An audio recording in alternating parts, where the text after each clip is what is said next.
IIM UPSC tuitions only in Tirumala IAS institute Chaitanyapuri. Call చేసి ఇప్పుడే join అవ్వండి. భారతదేశంలో మొత్తం ఎన్నో రకాల భాషలు మాట్లాడేవారు ఉన్నారు. కొందరు మాట్లాడే భాషలకు లిపి ఉండదని మనకు తెలుసు. మీకు తెలియని విషయం ఇంకోటి ఉంది. అదేంటో తెలుసా? కొందరు మాట్లాడే భాషకు లిపితో పాటు మాటలు కూడా ఉండవు.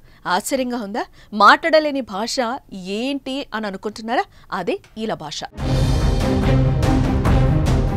మనందరికీ పేర్లుంటాయి. ఎవరైనా పిలవాలంటే ఆ పేర్లు పెట్టి పిలుస్తారు. అక్కడ మాత్రం వారికి ఈలతో వారిని పిలుస్తారు.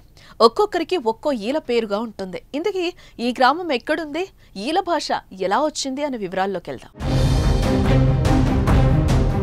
మేఘాలయలో ఉన్న ఈ గ్రామం పేరు కాంగ్తాంగ్. ఇక్కడ నివసించే ఖాసీ తెగకు చెందిన వారు సాధారణ భాషకు బదులుగా విజిల్ భాషను ఉపయోగిస్తున్నారు. ఇక్కడ ప్రతి వ్యక్తికి రెండు పేర్లుంటాయి. ఒకటి సాధారణ పేరు, మరొకటి ఈల పేరు.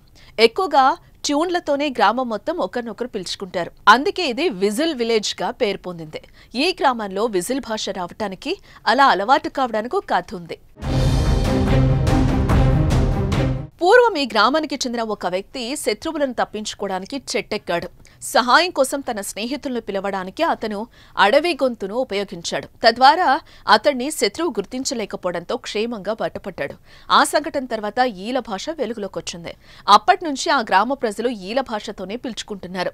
రాత్రిపూట బయటికి వెళ్లాల్సొస్తే ఎక్కువగా వీరు ఈల భాషలో మాట్లాడుకుంటారు. తద్వారా దుష్టశక్తులకు తమ పేర్లు తెలియవని, పేరు తెలియకపోవడంతో దుష్టశక్తులు తమ జోలికి రావని కూడా వీరు నమ్ముతున్నారు. ప్రస్తుతం కాంగ్తాంగ్ గ్రామంలో 100కు పైగా కుటుంబాలున్నాయి. ఆ కుటుంబాల్లో సభ్యుల పేర్లు వివిధ ట్యూన్ల ప్రకారం ఉంటాయి. కొత్త ట్యూన్లు రూపొందించడానికి కుటుంబ సభ్యులు అడవికి వెళ్లి సేకరిస్తారు. అలా పుట్టిన పిల్లలకు కూడా వాటిని పెట్టి వాటితోనే పిలుస్తారు. వారికి కూడా ఈల భాషను నేర్పిస్తారు. అందువల్ల తరాలు మారిన ఈల భాష బతికే ఉంటుంది. ఈ భాషపై మరి మీరేమంటారు? కామెంట్ చేయండి.